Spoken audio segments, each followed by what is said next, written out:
Greetings, fellow TIs. Today I wrote the CIA's Inspector General because on the 29th of this month, it will be a year since I've heard anything back from the CIA concerning my Privacy Act request. I believe they typically have 20 days to respond. FEMA never furnished me with any paperwork. They denied my Privacy Act request 3 times. Well, actually 4. Because after the 3rd time they gave me their supervisor's information, never got a response back from them either. They would not furnish me with an exemption number, but they told me they had files on me. So if they won't give you an exemption number, that's very suspicious. So when I lived in Texas, I had a channel called First Amendment to the United States Constitution.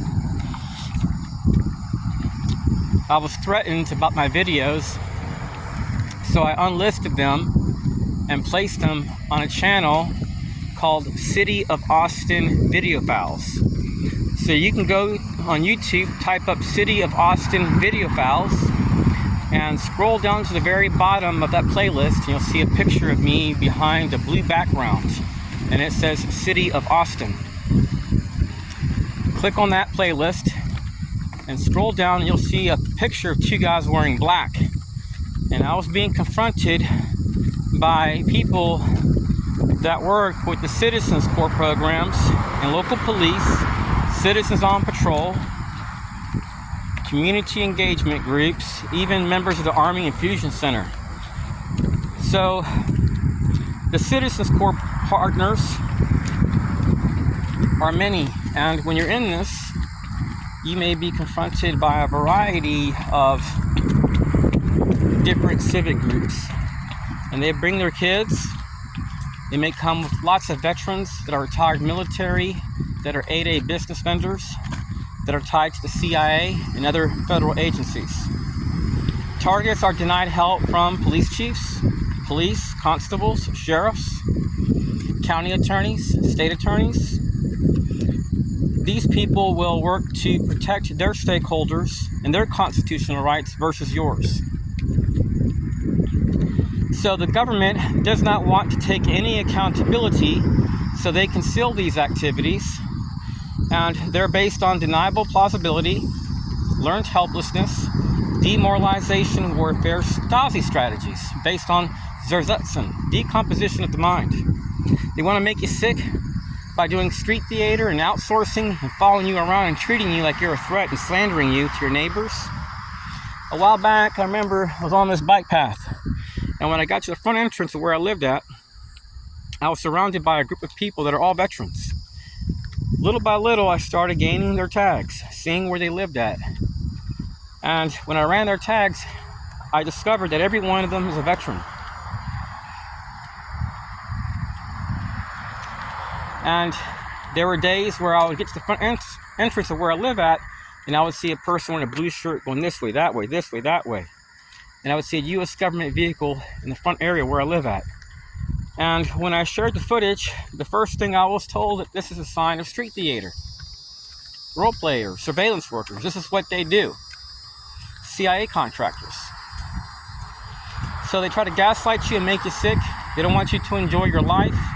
You may get harassed at airports at times, schools. It's very common. They may try to call this joint targeting, but it's not. It's a national security scam based on defrauding the American people and labeling people as terrorists. Kind of like what the FBI did to these traditional Catholics. They label them extremists, just like Ernest Hemingway, Gene Seberg, Anna Suda from Helena, Montana. These people get slapped with labels, and they get harassed by children and families. Grown adults.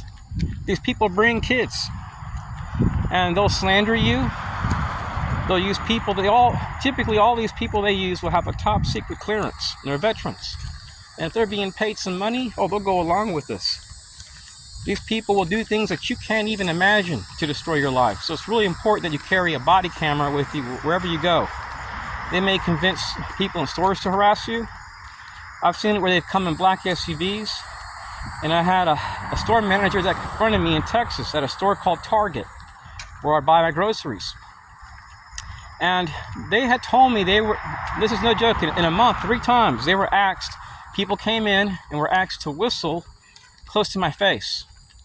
And they told me, look, the people you're dealing with, they are dangerous. And they're not cops. So these people are bad.